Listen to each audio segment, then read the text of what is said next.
శ్రీరామాయణంలో ఒక మాట చెప్తారు, శోకో నాశయితే ధైర్యం, శోకో నాశయితే స్మృతం, శోకో నాశయితే సర్వం, నాస్తి శోక సమోరిపుః.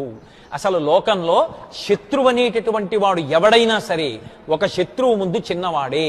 ఎవడా పెద్ద శత్రువు అంటే శోకమే పెద్ద శత్రువు. శోకము ఎక్కడ ఉంటుంది? మనస్సులో ఉంటుంది.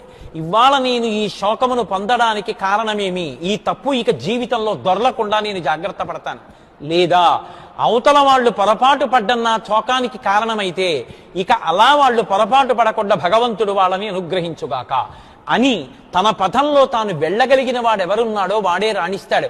లేకపోతే శోకము అన్నిటికన్నా ప్రబల శత్రువు. అది నిరాశకి గురి చేసి మనిషిని పైకి లేవకుండా చేస్తుంది. అందుకే శోకో నాశయితే ధైర్యం. శోకము మొదట దేన్ని పాడు చేసేస్తుంది అంటే ధైర్యాన్ని పాడు చేస్తుంది. ధైర్యము పోయిందా ఇక ఆ మనిషి నోటి వెంట మాట రాదు, నలుగురిలోకి వెళ్ళలేడు, మాట్లాడలేడు, ఏ పని స్ఫురణకి రాదు, కార్యాన్ని నిర్వహించలేడు, నిశ్చయం చెయ్యలేడు, తన పథంలో తాను ప్రయాణించలేడు.